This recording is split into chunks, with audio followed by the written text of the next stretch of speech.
The Fireside Chat on the Everyday Athlete Podcast Network by Run Try Bike. My name is Jason Bahamundi, and I'll be your host for the next 40-ish or so minutes. Today, I'm going to be talking with Dalia Ramirez-Robles, who you may have seen on our website through a How It All Started feature that we did on her, as well as a run club that she co-founded called Corremos Sacramento. They're on our website, easy to find. Just go to runtrymag.com and search for Dalia there, Dalia, and you'll find both articles. I'm excited to bring not just the words from the article to life, but to bring Dalia to you because she is full of energy. She is full of love in working on bringing community together. And it's one of the things that has fascinated about me as I've been able to talk to her for the last couple of months. In 2019, she rediscovered running and is currently preparing for the Nike After Dark run on June 7th, so in about 3 weeks. She's a community builder, and when you talk to her, you get the feeling that it is the thing that drives her desire to make the world a better place, and that's extremely admirable. We're going to be talking to her about all of those pieces and parts, as well as cycling and how that plays a role in community building. Before we bring her onto the show, please remember to subscribe, rate, review, and comment nowadays on the Everyday Athlete Podcast Network on your favorite podcast platform. You can get access to all 9 of our shows. So that means there's something for everybody to choose from, whether we're talking about music, whether we're talking about food, some Q&As with everyday athletes just like yourself, where we discuss overcoming obstacles, building community, connecting with one another. And even if you finish last or DNF, your story is still valid. So check out the Everyday Athlete Podcast Network on your favorite podcast platform. Without me continuing to yammer on, let's bring Dalia onto the show and have a wonderful conversation. Hi, my friend. How are you? Hi, Jason. I'm so excited. You make me sound great. You make like everyday athletes sound great. So I'm really excited. But we are great. Like, that's the easy part. I don't have to do anything. Yeah. You guys are great. So we have an icebreaker question, and whether or not this conversation is in a friendly format or a faux format depends on your answer. For either. Here it goes. Pineapple on pizza, yay or nay? Yay. Oh. No bacon, though. No bacon on pizza at all, not even with the pineapple. Not with the pineapple. I like that pineapple pizza. I don't like the bacon on it. Do you like pineapple with red sauce or with white sauce when it's on your pizza? Wait, I haven't even noticed. I just like the barbecue sauce. Oh, so totally different things. Right. Oh, wait. It's like the Hawaiian pizza. I am fully invested in food conversations and especially pizza because I'm from New York. And so it just is one of those things that I'm passionate about. And I often ask people when they say, oh, I love pineapple on pizza, I ask them, does it require that you have ham or jalapenos or bacon or pork of some sort? And the majority of the people say yes. And that tells me you don't actually like pineapple on pizza. You would just rather have a barbecue on a piece of bread. It's true. I love sauces. Like, typically when I crave something, I crave it either for the buffalo sauce or the balsamic or the barbecue, or Caesar dressing. Yeah, I'll put any of those sauces on pizza. I don't care about the pizza. I only care about the sauce. Well, I mean, we could easily turn this into a food show, but you came on here specifically to talk about running and endurance sports. And I want to get into cycling because one of the things that I love about your Instagram feed is you cycling with no hands while dancing to Latin music. It is phenomenal. Like, honestly, Dalia, like if you have a bazillion views on that, I'm probably half of that on days where I'm feeling down. I go there and I look at it. You're happy. So we'll talk about cycling as well.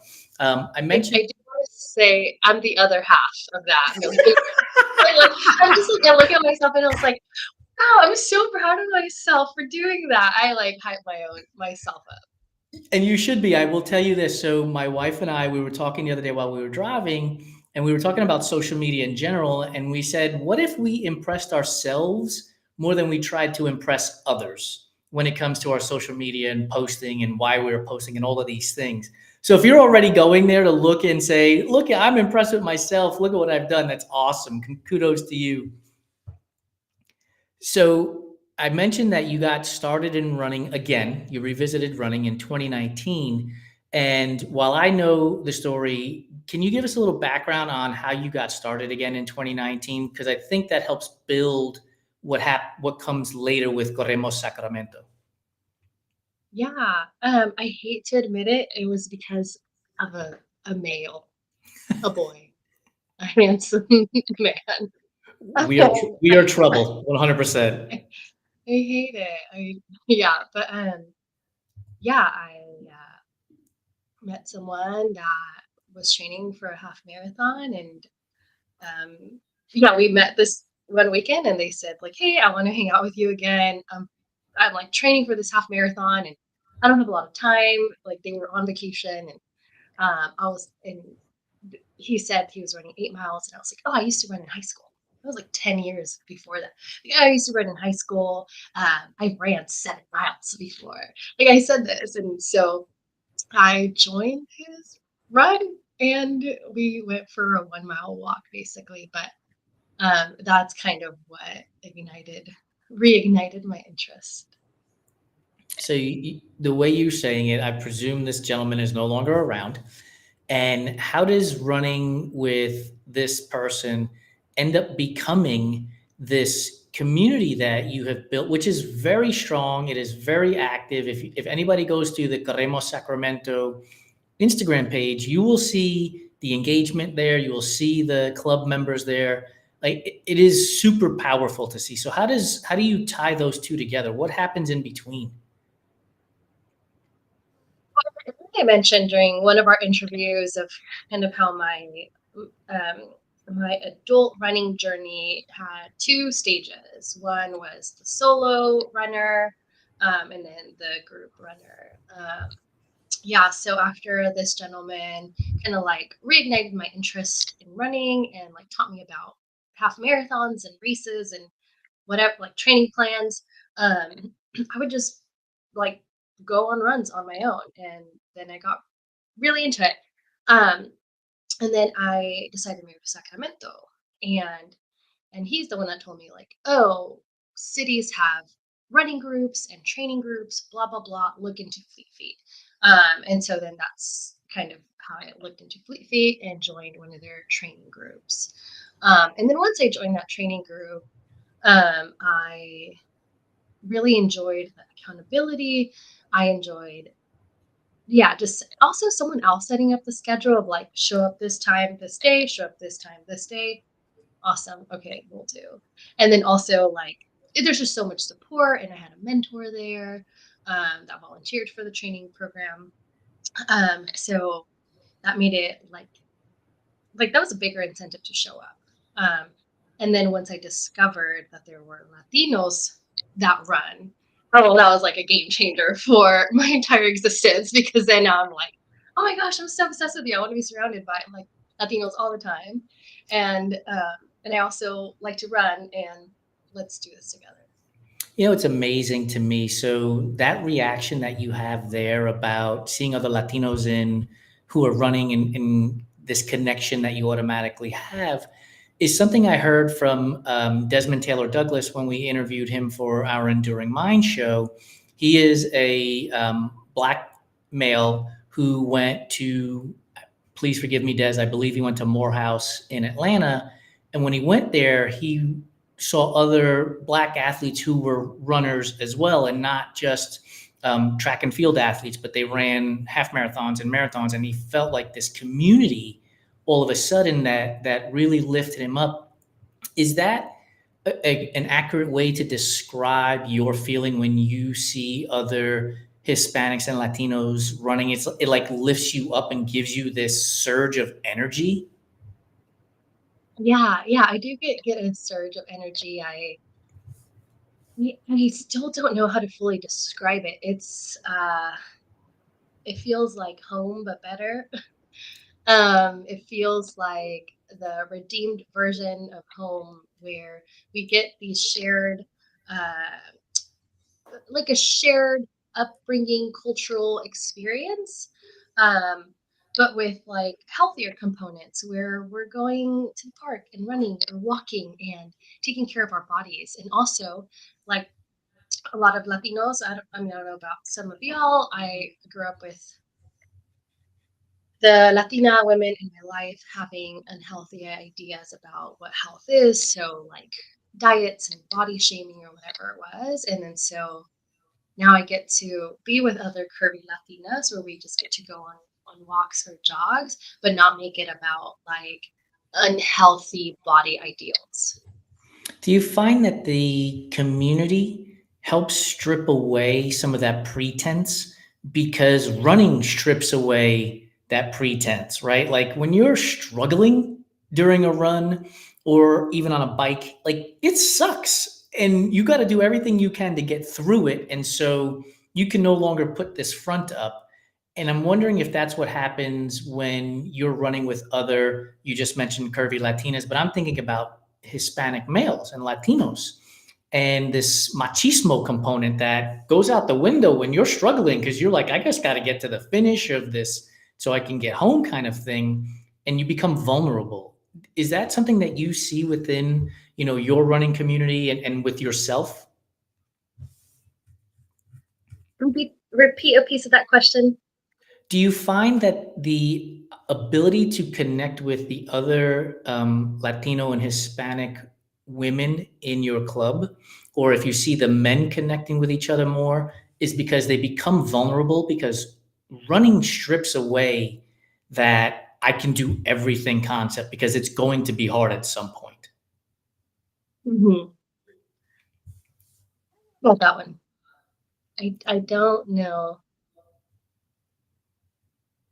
I don't know about that question. I think there's like a lot of layers to it, so I can't come up with an answer. If you can like super simplify it for me with like 4 words, I can try. Are you able to be more vulnerable in your group because running forces you to be more vulnerable?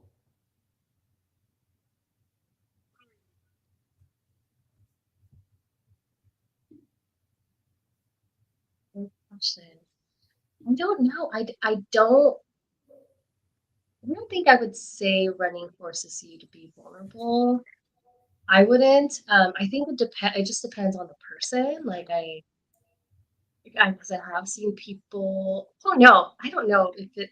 Like you have to want to be vulnerable, and you have to want to like transform your mentality and your ideals, um, and your perceptions. Like people, I hear so much of like, oh, I'm like, ugh, I'm so slow, or I'm too this, and people like, and it's still like it's still a frequent comment, right? Of people saying like how they are so slow and how they like can't keep up with anyone and how all of these things. And so I think that shows more of an ego as opposed to like being what was the word that you used? Vulnerable. Vulnerable. Yeah. And then so but I think like the vulnerability piece happens way like way deep after you've been running with like a certain pod for a while. It has happened to me, but it's like with girls that it's like we have to like be running just the two of us or be in community just the two of us, and then we eventually come to that, which also for me that really hasn't happened during the run club. It's happened during events or meetups outside. So some of us even did that today. Like a lot of us work remote, we get together at a coffee shop, sit down, go on a mental health walk, and that's where the like intimacy happens, and then that's where those like transformative conversations happen. I think like at Run Club itself, it's a little bit more difficult, and I have seen men like brag or try to like be at the front, and then they'll like post about it on social media, like I housed the front again, or like oh my gosh, but like everyone always wants to race me because I'm so fast and like I'm just here for fun, guys. And it's like if you were just here for fun, you wouldn't be saying that. So it's like which like these folks are still they're still welcome, they're still valued, they still belong. But just saying that like some people still bring ego into their journey. 100%. I think one of the things I've been doing endurance sports, training, racing for 18 years now. And I think the thing that has always grabbed me is the word just. I just run 5Ks, or I just run this, or I just run a pick the number for pace. Yeah. And it has always bothered me because it's like, it's not just like, this is what you're capable of doing and you should celebrate that. And I wonder if it's because there are new people entering the sports constantly. And so it's the new person who uses the phrase just because they haven't necessarily found their way through the sport yet. Like you said, they haven't had those intimate conversations with people. They haven't realized that there is a place for everybody. Some people run 5K, some people run 100 milers, some people run marathons, some people run 200 milers. We're all going to be different at some point within the running community. And I just think that the beginners haven't found that yet. I wonder if your club, that with your co-leaders, are you guys having conversations with these beginners when they come in and they're saying things like, I can't participate because I don't go this far, or I run too slow, and you're encouraging them to be like, just show up. There'll be people that walk today. There will be people that run your pace. There will be people that stay with you. Is that how you also foster community within your club? I think so. Yeah. I try to be pretty, um, I try to bring that message usually on the captions of our posts. I have a notes, like a note on my phone where I just like copy and paste it, just like reminding people like every body, every experience, like every pace is welcome. And yeah, just constantly trying to put that message out there. Like once people join for the first or second time, I think they're comfortable. I feel like the harder conversations are just like friends that want to run, like friends outside of the running community, and they're like, "Are you still doing that running thing? Oh, I'd love to go sometime, but like I'm so slow, or like I don't know, I'm like so out of shape. Like I'll prepare, like I need to get fit for the run club before I go." And it's like we have a walking group. You can literally just like walk a mile or jog or do both. Like I never said anything about needing to be at a certain level before coming in. So it's usually conocidos, acquaintances that know and love me outside of running, but uh, have all these perceptions. Yeah, I mean, it's right there on the page, right? It says a Latino-led run walk club, and it says todos bienvenidos, right? Like all are welcome. So I do wonder sometimes when we as people who are trying to build community say all are welcome, if we're missing the plot sometimes, like if it's just an arrow over the top and people just don't see that, because there's plenty of gatekeeping in our sports. Let's be honest, right? There will be people who will say, well, you're not running unless you run a 4-hour marathon, or you're not a runner unless you run a 2-hour half marathon, or you're not an X unless you do Y, kind of thing. And those voices tend to be the loudest versus the people who are saying all are welcome, come hang out with us. And we end up not bringing enough people into our sports. And that's one of the things that bothers me the most. And it's one of the things that when I talk to you, I get passionate about, because you are literally saying, just come hang out with us. It's okay, right? We'll figure out paces. We have co-leaders. We have people that will walk with you. We'll have people that will run with you. We'll have people that will hang out with you if you decide to run, a mile instead of 4, or whatever it is. And you're planting that flag that says this is a supportive space. Mm-hmm. When you got started in running, is the reason why you have this supportive space and you're as supportive is because that was something you wish you had when you started running back in 2019? Ooh, deep. I think um Not so much the desire for me to give so much support and so much and encourage, a space of belonging. I don't think it's so much because like I wanted that support as a beginner runner, but I think just in general, just in general from just childhood feeling abandoned or whatever. You Look, know, yeah, I also grew up an only child, and then and yeah, crazy or weird situation with my parents, and then later on I had siblings, and it's always been like weird dynamics. And I think that I think the desire to create a space where everyone feels belonging comes from my childhood, and then now I get to make a difference. um for for me, like running is just what like got me excited.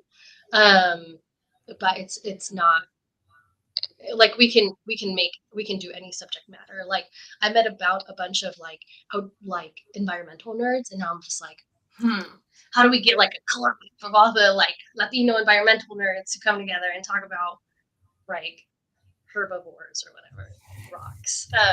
So I just want to be around like people. where does all this energy come from? Seriously, like most people are not thinking, well, let's start a transportation club, let's start a run club, let's start a cycling club. Like most people are not doing that. They're looking for somebody else to do the work that they can catch on to.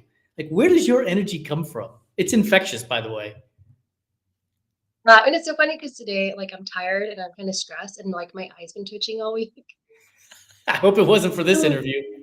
No, and then I was also just at like a city council meeting that ended up going like a lot longer, so I was there for a long time. And then while I was giving public comment, I felt like my eye was gonna shut. And I'm like, it's like I'm twitching so hard. Anyway, where does the energy come from? I think it's probably like a natural personality disposition, but also like an ADHD. But I think that I am determined to like create homes. Like I don't know, like just like this like spaces and yeah, just like spaces where people belong, where people are celebrated, where I don't know. I think it's again like my lifelong longing for that. Um, and then also, I think at some point my in the last 4 years, it occurred to me that like, oh, if we want to see something, we could do it. Like we could do it. And now I don't have like too many reservations of that because it's like why do we like I think we limit ourselves.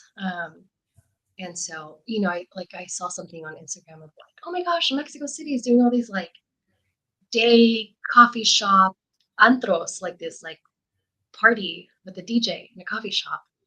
Yeah, like, and then they said like, oh, I wish we had that here. And it's like, we literally go to cafes every week. They're right there. We know the owners. We know DJs.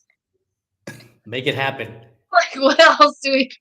Yeah, and then it's just a matter of like, if I have this longing for something, like let's just make it happen. Let's connect the pieces that we have available and make it happen. I can't stop thinking about this. Is your notes section in your phone just filled with ideas like mine is? Like it's just idea after idea after idea after idea.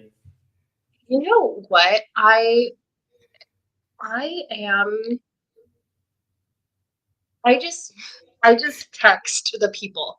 Just like I just texted like I yeah, like, oh my gosh, you're a track coach. I'm looking for a track. I'm looking for a track, and I want a banda in the middle and da da da da da. Right? Like this is literally my dream, Jason. Like also anyone watching, like you can donate to the club. I'm not the finance guy, so I don't know, but I know you can make our dreams come true. But like, and so anyone that I meet that has like a remote connection to a vision that I have, I just share it with. I just like, let's go. Yeah. I We don't are think I. we are cut from the same cloth because that's like I want to introduce people to other people and make things happen. Just last night on Instagram, I connected a running coach who has been on our show numerous times to somebody I just met on Threads who mentioned that they were looking for a running coach, and I was like, I got one for you. Don't go anywhere. Da da da da da. Send it off, Oh, right? Um, perfect. it's just like I don't know. I get satisfaction out of that in knowing that I was able to connect two people to move the ball forward to better their lives. And I guess that's another way of looking at community building, right? Like you may not necessarily be in the middle of the community as it's being built, but you made that connection to help build that community. Um, does would that accurately describe some of like the enjoyment you get out of the networking and the connections? Yeah, yeah. I love networking and connecting people to one another. And oftentimes I say like, I'm not the person with the answers, but I am the person that knows who has the answers, and I'm happy to be a conduit. I love it. So let's make a quick pivot here into the world of cycling because I mentioned it early or on in the conversation that one of my favorite things on Instagram is watching you cycle with no hands while singing to music and sometimes playing the trumpets, sometimes playing the drums. And I'm blown away because I personally, who have been riding bikes for I don't know how long, can never take my hands off the handlebars. Like I am chicken shit when it comes to that. Like my hands are always on the handlebars. So I'm out of just enamored by this idea. How did you get into riding bikes? What was it about cycling that you were like, let's go try that? Or is it just literally let's go try that? Uh, and sorry, I mute my thing because there's a train, a light rail that passes through here. So I had to pause it. Let's see. One, okay, writing without the hands, it's like again, if you have a vision for something, just do whatever it takes to make that vision come to fruition. Right. So like sometimes I would have my aftershocks in while riding bikes. And I just want to dance. And so it wasn't until that like I had this like banger on and it just came so natural. Like, yeah, oh my gosh, it was just like it was contagious within myself. Like this like it just happened because I was just feeling the music and it was so fun and I was so proud of myself because also I'm like, oh my gosh, am I really that coordinated and that strong? It's really cool. And then so now every time that I have a song on and I'm feeling the breeze and I'm like just have the park way to myself, it just feels like I like it's on top of the world and nothing can stop me and everything's so beautiful. It's So real. that's how to get your hands off the bars. I'll have to go find a park with a path when nobody's on to test it out at first. What one, two, three, 10 songs, whatever it is, what are the songs that can come on into your aftershocks that are gonna get your hands off the handlebars and dancing? Yeah, there's one that I really want to. Well, I have to learn the dances first. But do you remember the ketchup song? No. Yeah. So that one, the ketchup song, and then it was like I remember when I was a kid, it was like esa canción brujería, da, da, da, witchcraft or whatever.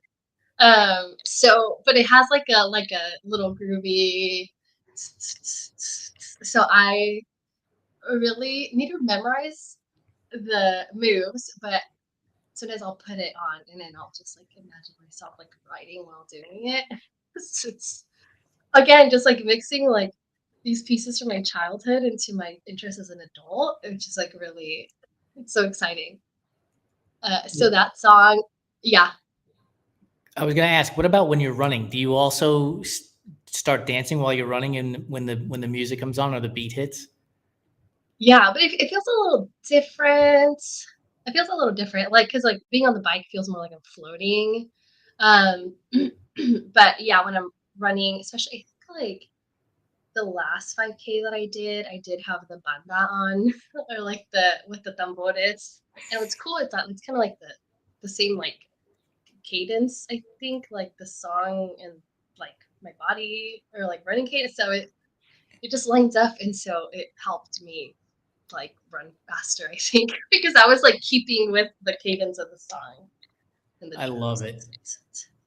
Yeah, we have a Everyday Athlete Podcast Network playlist on Spotify, so we'll have to add some music to that. If you've got songs you've got that you need us to pop in there, let me know. We'll add them. I've been adding as much Latin hip hop as I can as the song will come on Spotify. We're like, add the playlist, add the playlist.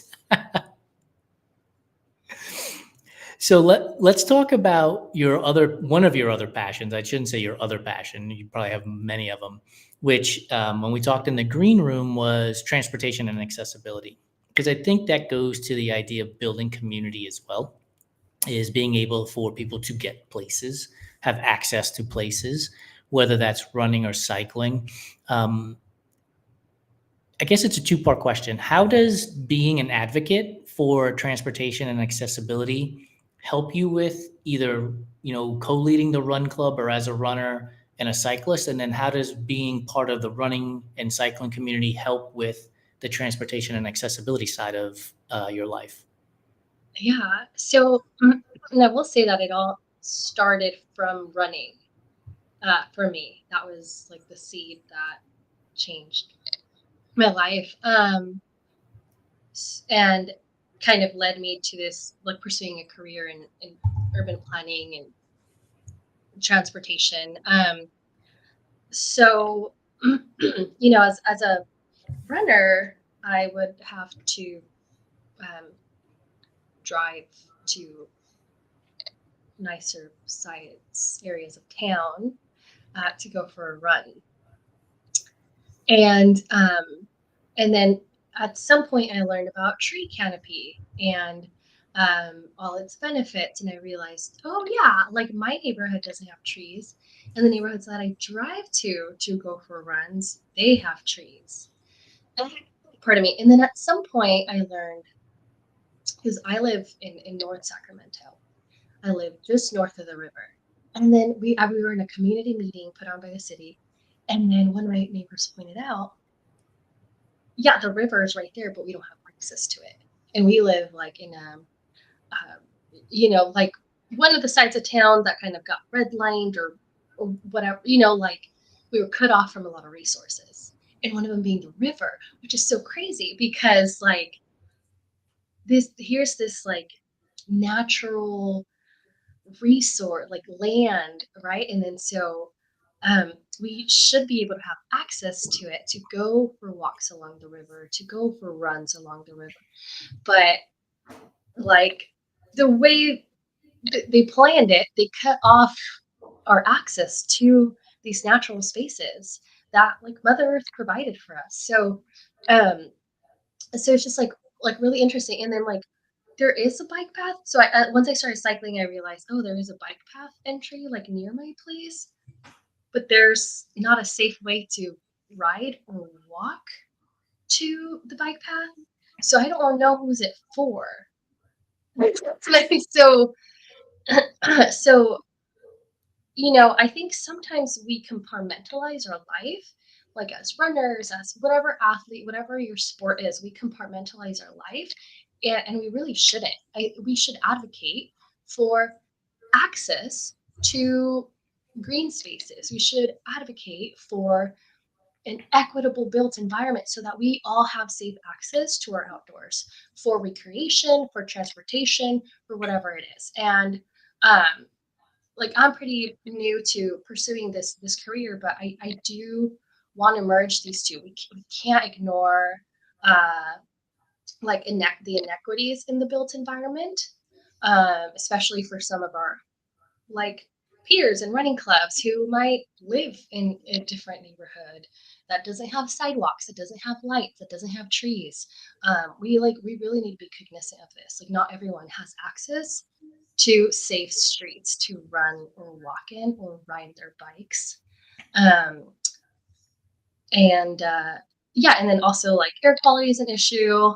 Um, And like we also need to take care of our air quality as runners. Like we're literally outside, that's the air we're breathing, so we need to think, okay, how can I make sure that for as long as I live, for as long as my body is able to run or ride or roll, that I'm breathing in cleanish air.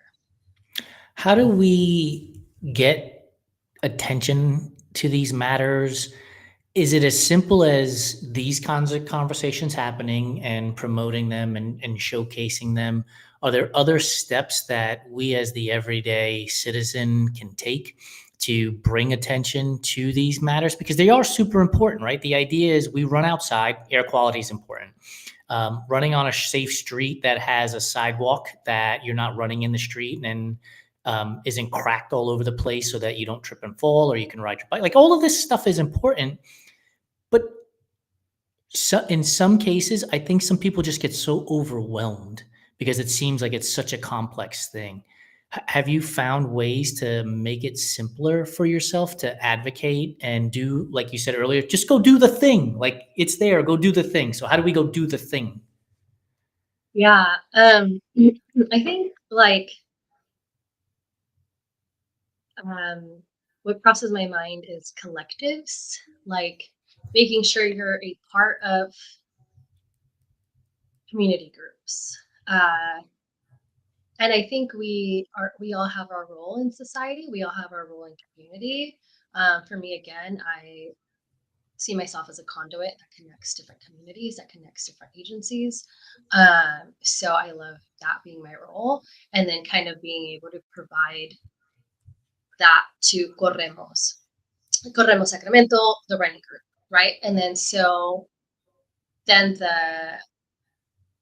um, then our members like they don't have to do what I'm doing in like figuring out who the directors of the local air quality agencies are, right? Like everyone has just can gauge their capacity. Some people just need to like learn, like, oh, whoa, I never realized that.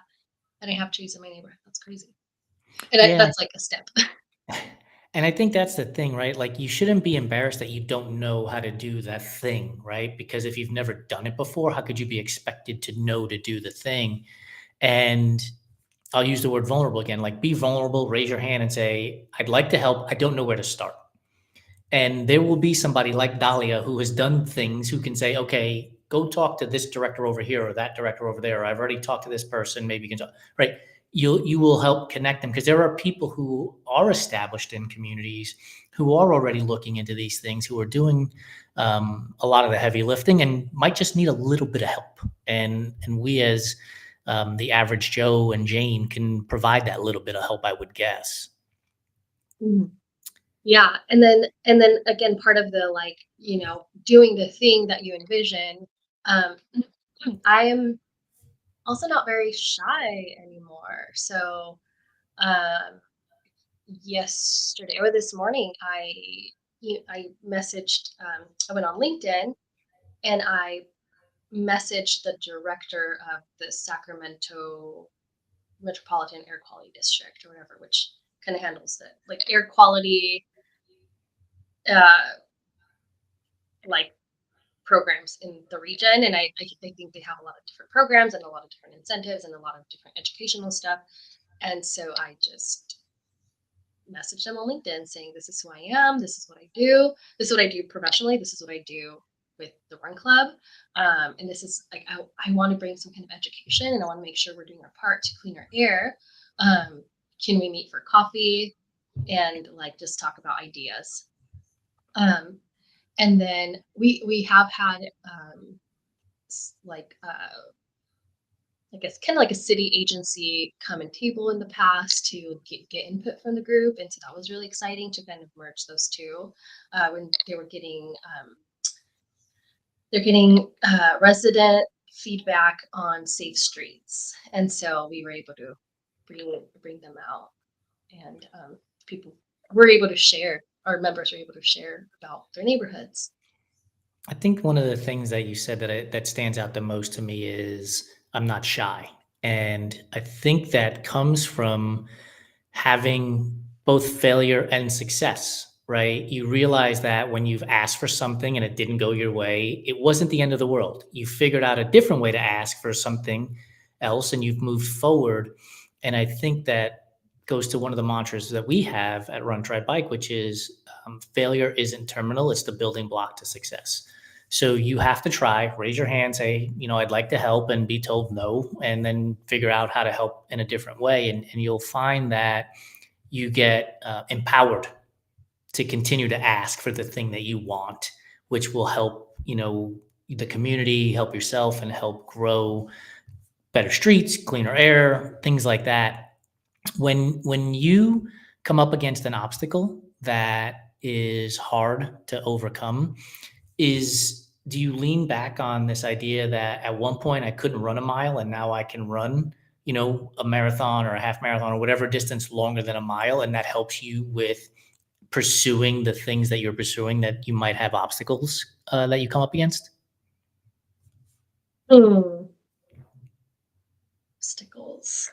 I'm trying to think of different obstacles that I face. Usually my obstacles are my brain and my inability to focus on tasks. So that's a little bit different. Yeah, obstacles. Is there a different way you can word that? And see, that's another thing, right? Like of not being shy and Yeah, I think that's empowering, right? Uh-huh. Yeah, I think it's empowering. We just had a conversation last week with a gentleman who we used the word confrontation, but we didn't mean it in a put up your dukes and fight each other, but in a look, the way you asked that question doesn't really resonate with me. Can you ask in a different way? And Yeah. I think it's really important to be able to advocate for yourself in that scenario, right? Before you just start spewing from the lip and it might not answer the question. So the idea of obstacles, let me rephrase it. So you've been told no in the past about a myriad of things, I'm assuming. Has running and being able to overcome the fear that I used to run only 1 mile, now I run 1.1 miles. You've overcome that hurdle, right? In running, have the lessons that you've learned in running help you overcome the no's that you've gotten in life outside of running? Interesting. I'm gonna be honest with you. I I don't resonate with that. I don't think I've like made that connection. I think that yeah, I don't know. I feel like both life and projects and dreams that we have in life, and then dreams that we have in our running journey, it all like just fluctuates like this. And and so I don't know, I think I'm comfortable with the fluctuation at this point. Like there are some seasons where I don't feel like my body can run a mile. It's like you ran like a handful of half marathons. What do you like? Why is my body in so much pain to run even a mile? And like I start feeling better, and then I pull a hamstring, and it's like, well, what's going on, body? Like you're doing so fine. Like work with me here. And I think that like, and then I don't know, and then something happens in my body, and it's like, wow, I just ran 3 miles, and I feel like I don't know. I think I've come comfortable with like just the fluctuations and the ins and out of comfortable seasons and uncomfortable seasons, and feeling okay with it, right? Like when there's times where like my hamstring isn't working, or like I have hip issues, and I'm like, why am I having hip issues? Like I've been putting in a lot of work, and it's annoying, but I don't beat myself up because I know what I've done, and I've lived through enough seasons where it's like I, this is just another hiccup.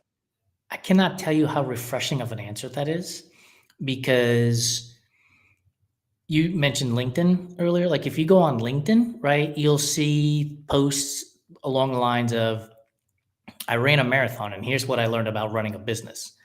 things like that. And it paints these pictures like everything is unicorns and rainbows. And it's like, nah, Holmes, not everything is unicorns and rainbows. Like life is hard.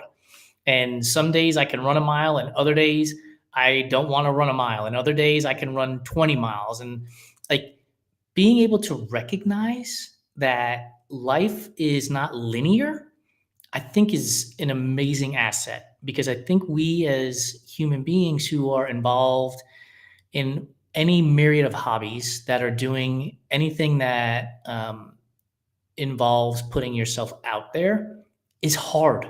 And there are going to be good days and there are going to be bad days. And if we're capable of recognizing both, then I think it even becomes more enjoyable. Whereas if you're like, everything is golden, everything is wonderful, look at the unicorn over there, look at the flying pig, look at the rainbow. And it's like, I'm not sure what world you're living in, because I don't live in that world.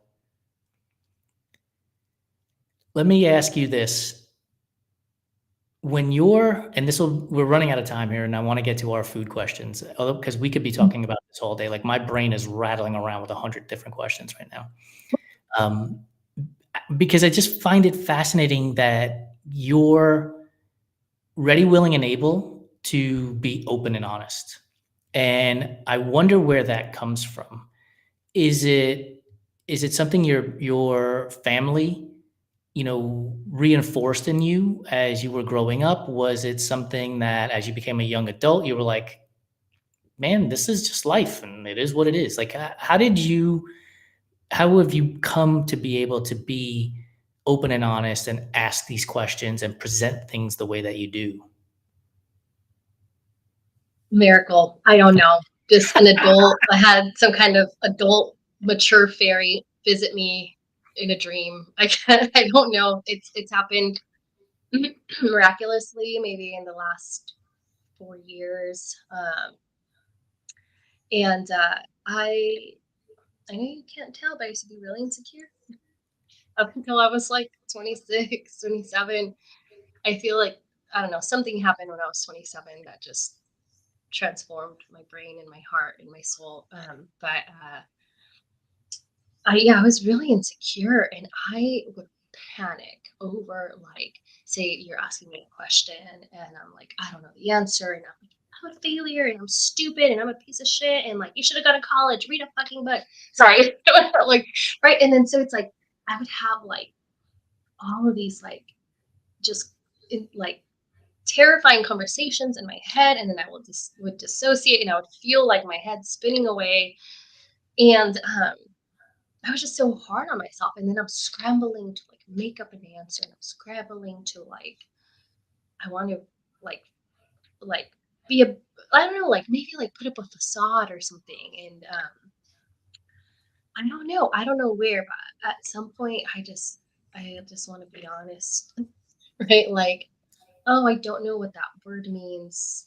Can you explain it to me? Or like, I'm so sorry, I still don't understand the word. Can you give me an example of what it means? Or like, like I'm not afraid to look stupid, right? Like, I think like I don't know. I feel like way past that. I feel like I'm just human and I'm comfortable with my humanity, and I don't put my value on really anything outside of myself. I'm still imperfect. I still have my areas of insecurity, but like that, and I also don't put people on pedestals. So like I'm like, I was talking with my boss, and my boss is a doctor. She's just so cool. And then I'm just like, how do you spell legal counsel? I'm so confused. Does it have an SEL? She's like, yeah, it's like SEL, because I'm used to working with the council, like the city council. And I'm like, oh great. And I'm telling my big boss, right? Like, oh great. Now I have 2 words to worry about. Capital, capital with an O, capital with an A, and now I'm worried about council with an SEL. And then I'm just like, it's real. Spelling is hard. Like I'm gonna try to hide it. And that's And not that's what my amazing. identity is in. And that's amazing. Like I get the feeling in life and society, maybe it's just me, maybe it's how I grew up, maybe it's the environment in which I grew up, but it always feels like if you don't know everything, which is impossible, by the way, like it's impossible to know everything, you can't ostracized for it. You get ridiculed for it. And it's like, man, how would I know what NASA scientists are thinking, right? Like, I'm not a NASA scientist, right? I know marketing, I know baseball, like I'm good there. Cool. And I can do that stuff. Why would I be expected to know that stuff? And it's as if people are condemning you for not knowing. It feels that way anyway. Maybe they're not. It just feels that way. And so I think that's one of the reasons why I enjoy talking to you, because there is no pretense. There is no I'm smarter than you or I'm the smartest person in the room type of thing. It's, look, I don't understand this, so I'm going to ask you to rephrase the question. I don't understand that, so I'm going to ask you to rephrase the question.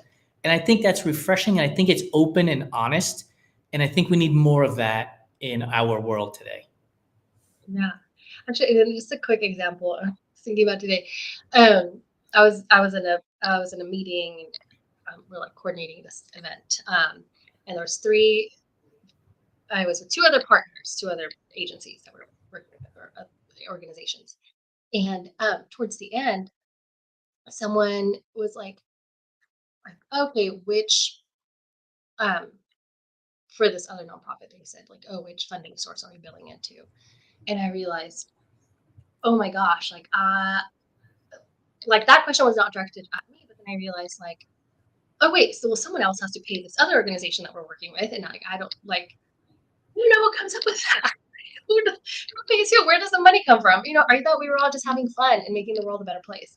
But then I realized, and then I was just like quick to be transparent and was like, oh, hey guys, I always forget about that. Like, I am not the finance guy around here. I'm gonna reach out to my director and then like make sure that like everyone has like the funding figured out and everyone gets paid for and then so I was like just super transparent about that, and then afterwards I went to go like so in that meeting I said like I'm not the budget guy, I'm the like I'm here for the vibes, like I just get it. I have the personality, which sometimes I'm like, am I derogatory to myself when I say like I'm just a personality hire, which I need to stop saying that so much. But I think it's fun because I am the personality. You're the connector. You're the connector. Yeah. That's it. That's, Yeah. So I'm a huge sports fan, and every player on the field, on the court, in the rink has a role. If they were all doing the same thing, it wouldn't be a very good team. And so, yes, you have to have a marketing person, you have to have a finance person, you have to have a connecting, networking person, and that's the role we fill. And that's okay that's the role you fill. You don't have to do all these 17 other things as well. Like, that's end of story. I'm going to try to wrap this up with our food questions here as we come up on our time, and you've been so gracious with yours. Is there anything that you want to leave with our audience before we dive into the food stuff? Yeah. I just want to go back really quick to, you mentioned some runners will say like, oh, I just did a 5K, or it's just a 5K, or it's just a 10K, or it's just like, oh, I did it really slow or whatever. And sometimes I'll have conversations with someone else like, hey, no, like what matters, like you moved your body and that's great. Like, right, like that's good. That's good enough as it is. Like, why do you limit yourself? And then some runners respond, oh yeah, like I'm doing better than the guy on the couch. And I'm like, don't compare yourself to the guy on the couch. Leave the guy on the couch by like leave him alone. Okay, like we all have things going on. Like, we do not need to put anyone else down or compare like to feel better about ourselves. And two, like comparison is comparison. It doesn't matter if you're like comparing yourself to like the elite or you're comparing yourself to the guy on the couch. Like leave them alone. It's not about them. Like, and sometimes also, like maybe we also can't compare ourselves to our past. That's right. 100%. Like, and so just be in the moment and just enjoy the moment and don't have any expectations. It reminds me of then just like just enjoy the moment. That's it. It reminds me of a phrase that I've said to my wife more than once, which is, don't become evangelical about the thing. And oftentimes I refer to people on sobriety journeys. I haven't had a drink in 10 years. and I don't evangelicalize it, right? Sober is the only way. Be sober, 100% sober, right? People understand that it's a process if you have an issue with drugs or alcohol to find your way through it. I had to find my way through it, right? I didn't just wake up on a Tuesday and be like, I'm cured, I'm free, and like I had to go through a process. And so when I see people being evangelical about things and they're just like, this is the only way to do it. It's like you're not really helping the person who needs the help. So if, for example, that person on the couch, they may want to get running, they may want to get moving, but if you're yelling constantly at, you're doing better than the guy on the couch or the gal on the couch is going to be like, oh no, I'm doing something wrong. And it doesn't give them the empowerment to come and go to the run club. It makes them shrink away Yeah. oftentimes. So I'm with you on that. Like I'm totally with you on that.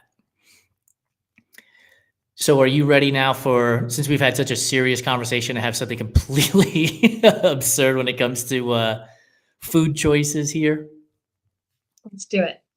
We call them rapid fire food questions, but none of this is rapid fire. Feel free to take your time to think about. The least Pineapple, rapid. you got the pineapple on pizza question wrong. So let's see if we can get better with these going forward. Oreos. Are you a fan of the old school Oreo, the double stuff Oreo, the mega stuff Oreo, the thin Oreo, or the Cakester Oreo? Yes, there are that many varieties. Crazy. Definitely original. And how are you eating your Oreo? Are you a twist and scrape? Are you a dunker? Are you throwing it all in your mouth all at one time? Drinker. Oh yeah, till it's like absorbed a lot of the. Usually on coffee. Usually Oh, coffee. just hot black coffee. Just dunk it and then. Oh, I I love it. love I it. haven't had Oreos in a while. We've done 160 something episodes and nobody has yet mentioned black coffee as the liquid of dunking into. You're the first. It's so unique. I'm just so. More proof of how unique you are. Licorice, yes or no? And if so, red or black? I hate this question. I think I just hate this question, and like the black licorice is just so disgusting. It's so disgusting. Like So peace and love to whoever does enjoy black licorice. not me. I can't stand it either. Like the box of Mike and Ike's that has that black licorice in there too. No, thank you. Candy corn. Is candy corn a real candy or is it just earwax covered in sugar? Isn't all candy just just something random covered in sugar? I like it. Okay. Not a resounding I'm here for it, but I'll have some if it's in the bowl. I feel like I discovered it was not something that was in my Mexican household growing up, so I feel like I discovered it at, like, some school event when I was, like, maybe in middle school or something. I don't know, somewhere at school, and it was like, "Oh my gosh, it's so cool." I like What are, it. what are your thoughts on Peeps? Are you a fan of them? Or is it something you would go to the store and buy, or are you like, yeah, whatever, leave it on the shelf?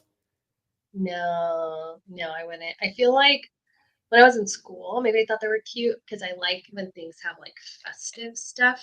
Yeah, Like, oh, like, obsessed with like, the Reese's theme stuff with, like, the Easter egg and, like, the Easter bunny and, like, what else do they have? Hearts. The Oh, Christmas tree. Don't forget the Christmas tree. the Christmas tree, yeah, oh, I just, like, I just wanna put it all in my mouth.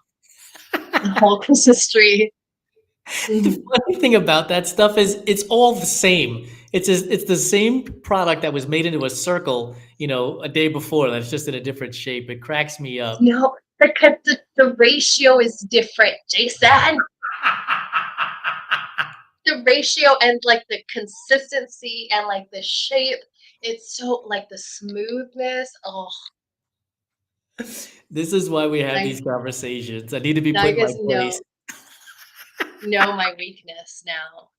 Reese's peanut butter cup. Like, not even the cups. Like, cups are like I do love peanut butter and chocolate, but, like, those holiday ones, We'll have to send a like care package up to Sacramento this holiday season coming up. We'll send you. Please. Do they make a like a turkey, a Thanksgiving version? They must, right? I'm gonna look it up. While you're looking it up and we're talking about peanut butter, are you a creamy or crunchy fan? What do you mean? Creamy peanut butter. When do you eat peanut butter and jelly sandwiches? Yes. I'm obsessed with Uncrustables. Yes. So And good. then this year I got Santa stole an air fryer from my stepmom. And I love throwing the Uncrustables in the air fryer and then saying breakfast.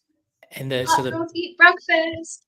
so the peanut butter gets a little warm and smoother in there when you air fry it then?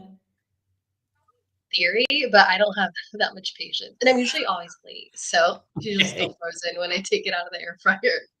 So you're just warming it up in the air fryer, you're not actually toasting it then?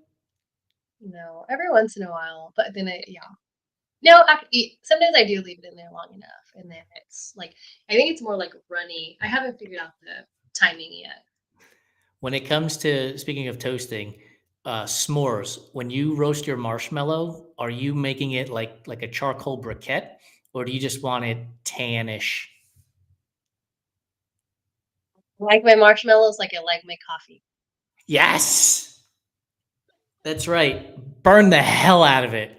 I was Yeah. I was told that if you burn it and you peel that outer layer off and you have like that ashy, crunchy stuff, that's awesome. Then you have that sticky stuff. You put the sticky stuff back in the fire and reburn it again, and it creates this amazing texture. It's sickening. The best way. Red velvet cake. Is red velvet cake a real flavor, or is it just chocolate cake dressed up to go to the prom?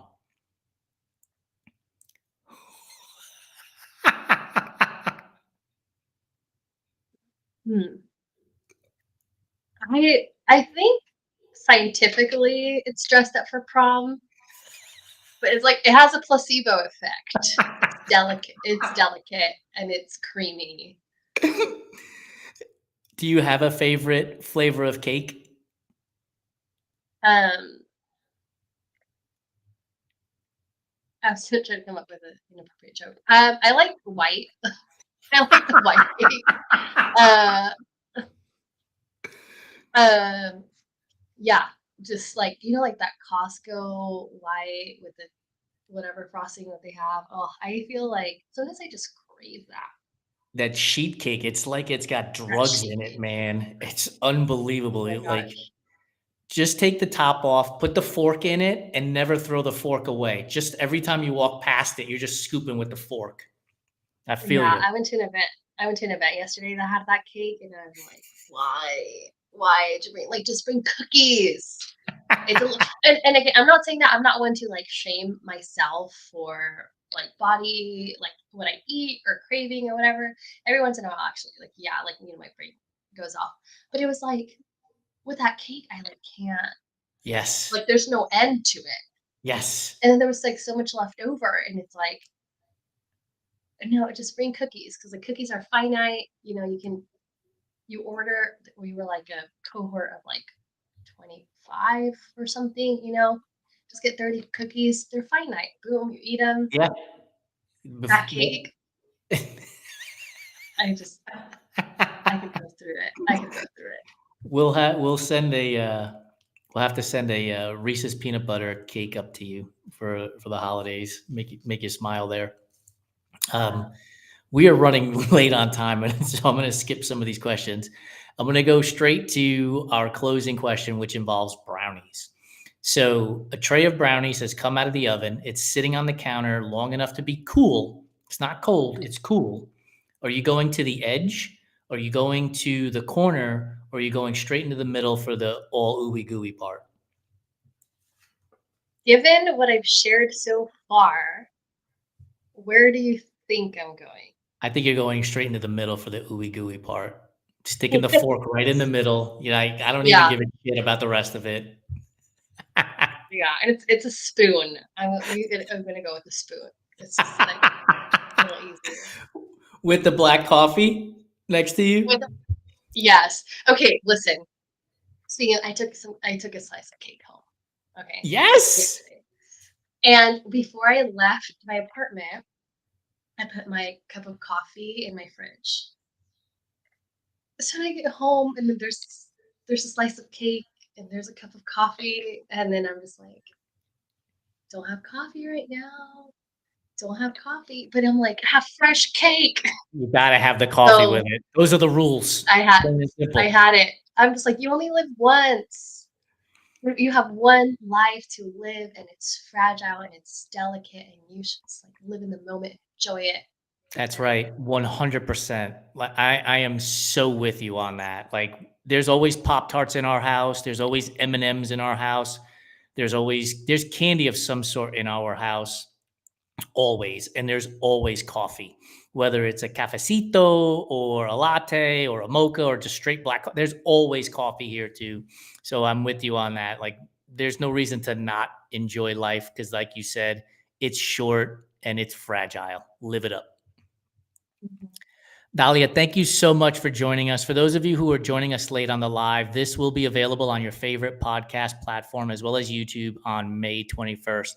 Dalia, really appreciate your time.